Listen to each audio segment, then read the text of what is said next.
Collide के गुणधर्म क्या क्या होते हैं। ठीक है, तो कोलाइड के क्या क्या गुणधर्म होते हैं ये देख लेते हैं। यह क्या है, एक विषमांगी मिश्रण है, यानी नहीं मिलने वाला। कोलाइड के कणों का आकार इतना छोटा होता है कि ये पृथक रूप में आंखों से नहीं दिखाई देते हैं। क्या होते हैं, बहुत ही छोटे कण होते हैं, यानी ये हमारी आंखों से नहीं दिखाई देते हैं। ठीक है, ये इतने बड़े होते हैं कि प्रकाश की किरण को फैलाते हैं, और इतने बड़े भी होते हैं कि प्रकाश की किरण को फैलाते हैं। ठीक है, तथा उसके मार्ग को दृश्य बनाते हैं। क्या बनाते हैं, दिखने वाला बनाते हैं। जब इसको शांत छोड़ दिया जाता है तब ये कण तल पर बैठ जाते हैं, अर्थात ये स्थायी होते हैं।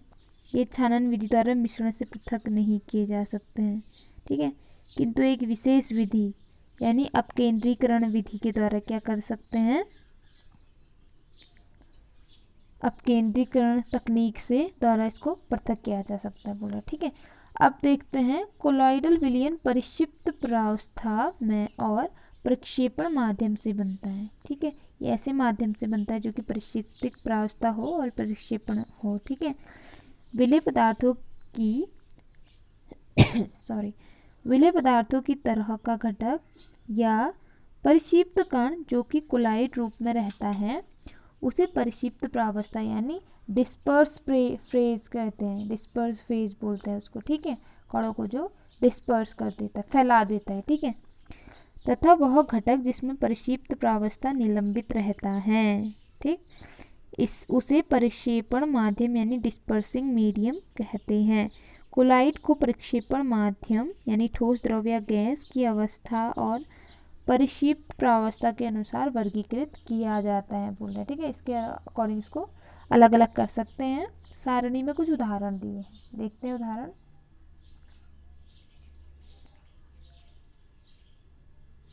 उदाहरण हमने पढ़ लिए हैं वैसे ऊपर ही।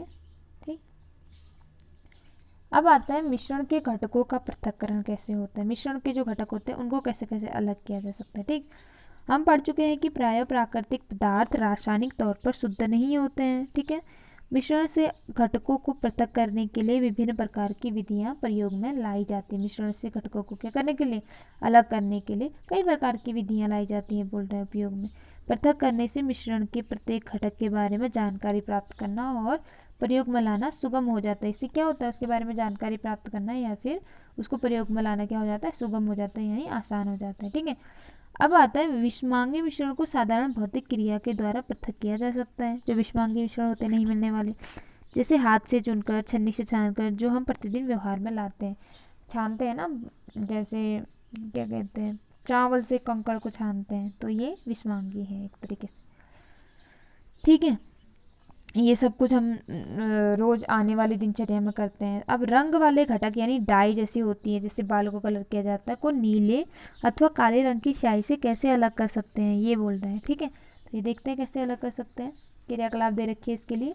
तो आधा बीकर जल लें, बीकर के मुख पर वॉच ग्लास रखें, कुछ बूंद स्याही वो वॉच ग्लास पर डालें। अब बीकर को गर्म करना शुरू करें। हम स्याही को प्रत्यक्ष रूप से गर्म नहीं करना चाहते हैं। आप देखेंगे कि वॉच ग्लास से वाष्पीकरण हो रहा है। वाष्पीकरण होने तक गर्म करना जारी रखते हैं। जब वॉच ग्लास पर कोई परिवर्तन नहीं दिखता है तब हम उसे गर्म करना बंद कर देते हैं। इसे ध्यान से देखें और प्रक्षेपण करें। क्या क्या हो रहा है देखते हैं। यहाँ पे वाष्प बन रही है, स्याही ये है, वॉच ग्लास ये है, बीकर ये है और जल ये है। ठीक है, वाष्पीकरण हो रहा है।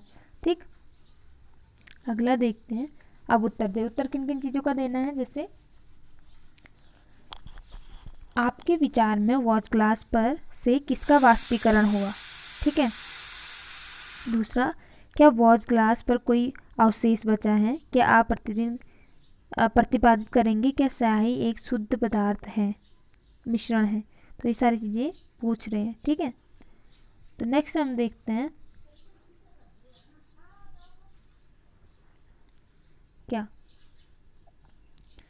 हम पाते हैं कि जल की स्याही जल में रंग का एक मिश्रण है। इस तरह से हम विलयन के विलय पदार्थ को वाष्पीकरण की विधि के द्वारा पृथक कर सकते हैं। ठीक है, यानी अलग कर सकते हैं। दूध से क्रीम को कैसे अलग किया जा सकता है, तो ये मैं बता दूं कि दूध से उसको, जैसे कि हम मट्ठा छानते हैं तो उससे हमको पता चलता है कि कॉन्फ़िगरेशन मेथड जो होता है उससे हम उसको अलग करते हैं। जैसे आजकल हम बाज़ार में संपूर्ण यानी full cream tone, double tone प्रकार के दूध पॉलीपैक अथवा टेट्रा पैक में पाते हैं। ठीक है, दूध के इस प्रकार को भिन्न भिन्न मात्रा में वसा होती है इस प्रकार में। ठीक है, इसमें क्रियाकलाप दे रखे हैं, जैसे एक प्रणाली में थोड़ा मात्रा में संपूर्ण क्रीम युक्त दूध लें, यानी जिसको अलग नहीं किया गया है, और अपकेंद्रीय यंत्र यानी सेंट्रीफ्यूगेशन मशीन जो होती है, सेंट्रीफ्यूगिंग मशीन जो होती है, इसे 2 मिनट तक अपकेंद्रित करें। और अगर स्कूल में यह यंत्र उपलब्ध नहीं है तो इसका प्रयोग आप घर पर रसोई में प्रयोग होने वाली मथनी या मिक्सी से भी कर सकते हैं। यदि नज़दीक में कोई मिल्क डेयरी है तो वहां जाए और पूछे कि क्रीम को दूध से कैसे पृथक करते हैं, वे दूध से पनीर कैसे बनाते हैं। उत्तर क्या है, अब इसका आंसर देख लेते हैं।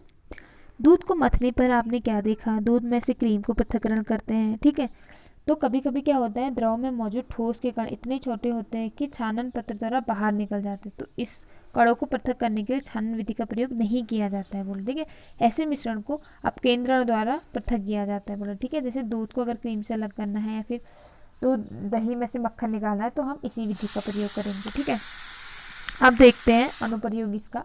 ये इंपॉर्टेंट हो जाता है कि इसका प्रयोग कहाँ कहाँ पे होता है। तो जांच प्रयोगशाला में रक्त और मूत्र की जांच में इसका प्रयोग होता है। डेयरी तथा घर में क्रीम मक्खन निकालने में इसका प्रयोग होता है। कपड़े धोने वाली मशीन में भीगे हुए कपड़े से जल निचोड़ने में इसका प्रयोग होता है। ठीक है, अब आती है बात, दो अगर अघुलनशील द्रव हैं जो खुलते नहीं हैं आपस में, उस मिश्रण को अलग कैसे कर सकते हैं। ठीक है, अगर हम यहाँ पे एक एग्जाम्पल देखिए, कैरोसिन है मिट्टी का तेल यानी, और उसको जल से अलग करना है, तो इन्होंने क्या किया है, एक ट्यूब इस तरीके का स्ट्रक्चर ले रखा है और उसमें पृथक्करण कीप यानी उसमें दोनों चीज़ों को डाल दिया, यानी जिससे स्टॉप कॉर्क है।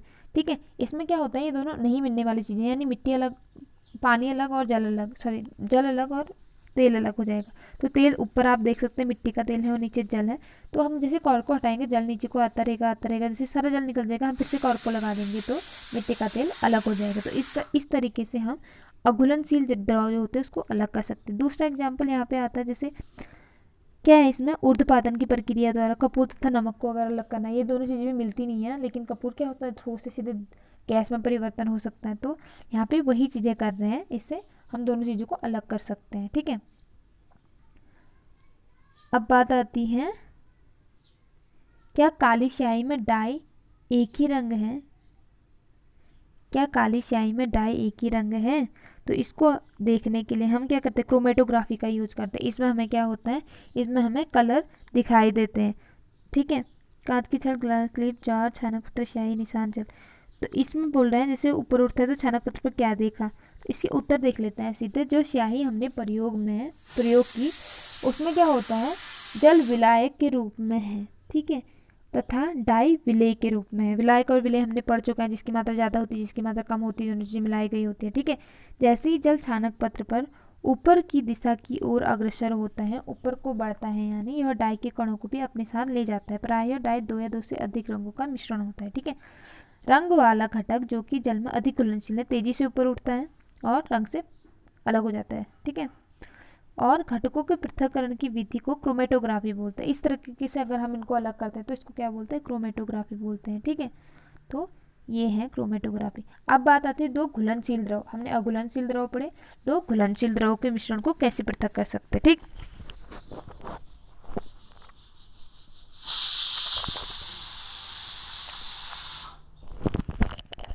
तो कैसे अलग कर सकते हैं ये देख लेते हैं।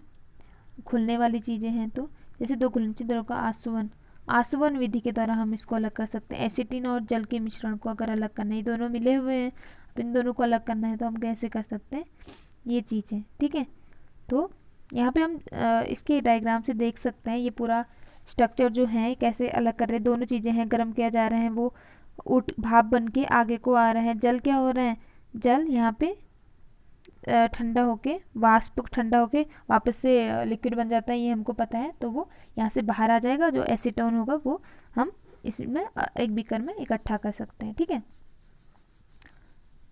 अगली बात आती है, इसमें भी घुलनशील ही है ये चीज़ें। ठीक है, प्रभाजी आसन जो होता है, ठीक है, इसमें भी सेम प्रोसेस ही कर रखी है। जल के लिए बना रखा है, पहले जल ठंडा होके अगर वो लिक्विड फॉर्म में कन्वर्ट हो जाता है तो वो बाहर निकल जाएगा और हम इसको फिर वापस ले सकते हैं। ठीक है, वायु से गैसों को कैसे प्राप्त करें। जो हम जानते हैं हमारे वायुमंडल में बहुत सारी गैसें हैं, तो उसमें से किसी पर्टिकुलर गैस को लेना हो तो उसे कैसे अलग कर सकते हैं। तो वायु दाब बढ़ाकर तापमान कम करके वायु को संपीड़न तथा ठंडा करते हैं। सबसे पहले उसको द्रवीय फॉर्म में लाते हैं, फिर प्रभाजी आसवन कालम में वायु को धीरे धीरे गर्म करना होता है। विभिन्न ऊंचाइयों पर गैस का पृथक्करण होता है, जैसे क्वथनांक है। ऑक्सीजन -183 पर हो जाता है, आर्गन में -186 में हो जाता है, नाइट्रोजन में -196 में हो जाता है। वायु प्रतिशत की बात करें तो ऑक्सीजन कितना होता है 20.9, ऑर्गन 0.9 और नाइट्रोजन 78.8 होता है। ठीक है, तो यहाँ पे हम देख सकते हैं कि वायु के घटकों को कैसे ये लोग अलग अलग कर रहे हैं। ठीक है, सबसे पहले क्या कर रहे हैं, वायु निवेश कर रहे हैं, इसमें दाब बढ़ा रहे हैं, गर्म वायु आ रही है तो जल निर्गत हो रहा है, जमा हुआ शीतल जल प्रवेश हो रहा है यहाँ पे, और यहाँ जल निर्गत हो रहा है, निकल रहा है। शीतल संपीड़न वायु यहाँ को आ रही है, पृथक करने वाला है ये। तो सूक्ष्म बर्फ के रूप में कार्बन डाइऑक्साइड यहाँ से निकल जाती है, फिर बाकी का द्रव आगे जाता है। फिर क्या होता है, फिर प्रवाह आसमन कॉलन द्वारा क्या होता है, नाइट्रोजन निकल जाता है, ऑर्गन निकल जाता है, फिर जो है ऑक्सीजन बची रहती है वो आगे पहुँच जाती है। ठीक है।